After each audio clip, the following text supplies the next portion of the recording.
Hi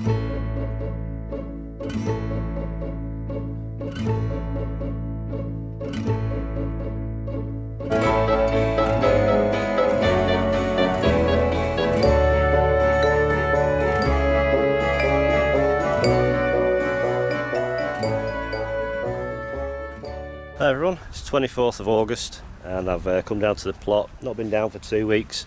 I had someone come down last week to harvest a few bits and bobs and just give us a lowdown on what was going on.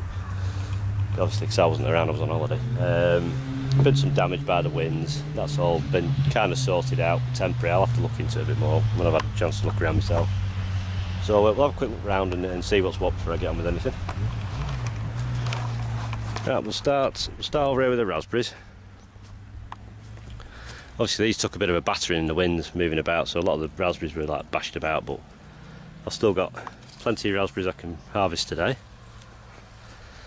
And there's still obviously plenty more to come. And I think I was harvesting these up until December last year, as well as my peas. So yeah, if I can keep going till December then fine. So I'm going to be coming up here still for couple of months because obviously there's work to do. King Edwards, they're coming up today.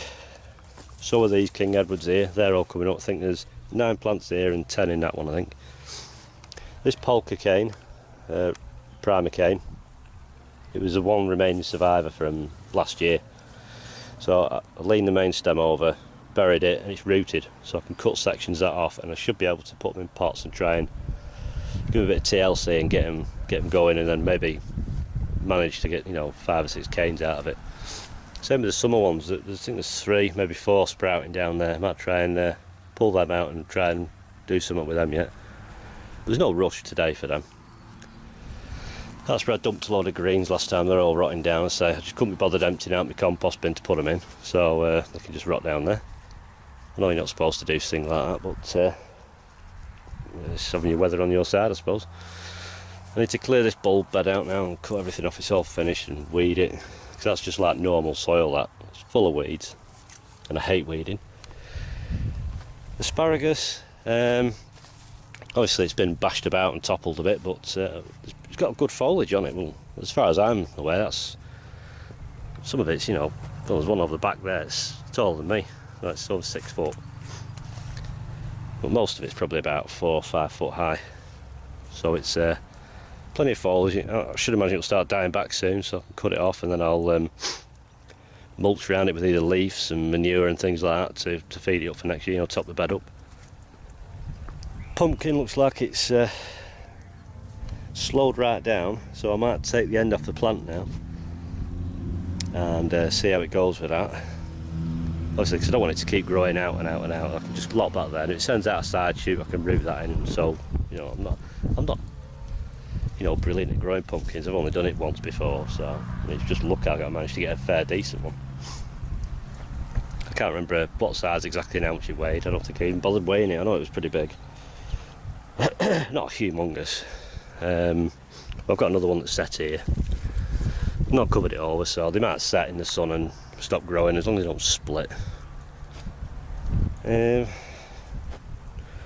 These beds, some little bit of endive lettuce, a few bits of weeds, but I've not weeded these since I took my peas out, which was a few weeks ago now. So this is why I do these beds. I hate weeding, and you come down here and you spend most of the day weeding, and I just don't do it anymore, because it's a battle you'll never win. You just have to cope. Yeah, they were the Savoy cabbages I took out, but I do the old trick of cutting the stem off and let a few greens grow. Sometimes they form into hearts again, but I've got nothing else to put in that spot, so I'll leave them be for now. These twinkle peas, I'm going to take the net off today and make some sort of support. If they come to anything, fine. If they don't, they don't. Brussels sprouts, a lot of them have blown. But I'll get some sprouts in there somewhere. I need to get this net off really, but there's still a few cabbage whites knocking about, so I don't want to do it yet. Runner beans, like I said, they took a wallop in the winds, and the part lane, well, that backside was all collapsed, so it's all sort of temporary propped up. These are the iceberg lettuce. fair, they've not got hearts on yet, but I mean I can start taking them just to thin them out. Well, I'm not going to buy any lettuce, I might as well take them. French climbing beans, there's one here that's refusing to climb, but it'll get going sooner or later. These are coming up now, they're getting up to 2.5, 3 foot, and starting to produce flowers now on the bottom, so I'll get some beans in a few weeks.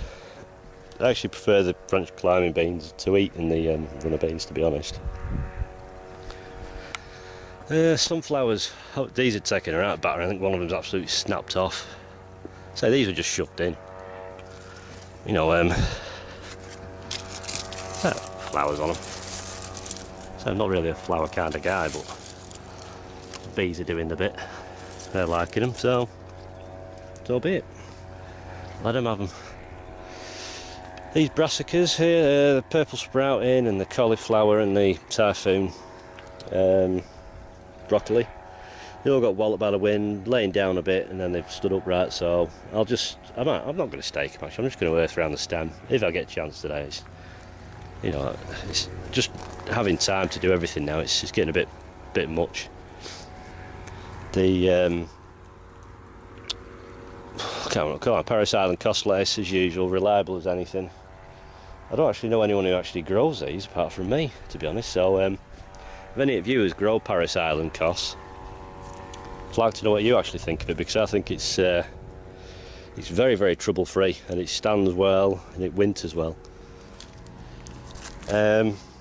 More iceberg, Savoy cabbages over there. They were struggling, but now they're starting to grow a bit. Same as these cabbage attraction. They look more like Brussels sprout plants at one point, but they're actually starting to grow again from the centre, because they seem to just sit there and do nothing. Obviously things are going to slow down a bit now as nighttime temperatures are dropping and daylight hours are dropping. So it's just it's sort of like the beginning of the end. This one you need to start planning for next year and getting things tidied up. So I'm going to get my spuds up, 2 lots of King Edwards and me 3 rows of Orla. They're all going to come up, dry them out for an hour or 2 while I'm here, and then get them sacked up. And while they're drying, I'll have to tidy the shed out, because that's where they're going to go. Courgette plants, there's still a few on them. I wish they'd stop now because I'm sick of them. Celery's looking a bit rubbish, to be honest, but celery's celery, it'll do. Alright, so that's a quick lowdown. Well, like I usually say, I'll crack on with that and see what I get done. Right, I'll speak to you soon.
Right, that's it. 2014 spuds dug up on the allotment. So Orla's, it's come up trumps again. It's given me a good yield, even though they're a bit scabby, and blight actually claimed quite a few of the tubers. So anything that looks slightly suspect, I've thrown. I'm not going to put anything in the sack that looks any bit suspect. I need to sort through them when I'm sacking, because a few have been dinked by the fork when I've dug it up, but not that many. So I'm pretty happy with them. I mean, they taste alright, and they've always been good. So I can't really expect any more for this year. The growing season's been, you know, cut short on these by about 4 to 6 weeks, but still good yield. I'll sack them up after. King Edwards, no real massive ones, but there's a few biggish ones, but most of them are a good roasting size if you want to roast them whole. You know, good chipping size really. So got that lot there, and well, you can see the row just down there. I'm going to sack them all up in a bit. I'll leave me a little while, give them a good hour to dry out a bit, and then I'll dust some of the soil off, you know, any loose stuff, and then get them in the sacks. I need to sort my shed out first. So I'm actually knackered now. Probably take about an hour and a half, 2 hours to dig all that lot. It's one of the jobs that I hate doing, but it's nice when you flick the fork over and you get a good burst of spuds. So right, jobs to be done, so I shall get on with them. Speak to you in a bit. Right, it's time to call it a day for today. I've got a bit done. You never always get everything done, so we'll have a quick look around. Obviously, spuds are out. Don't know what I'm doing with that yet. I might put some green manure in it. Put some supports on these peas, just some bit of string and that. Some lettuce.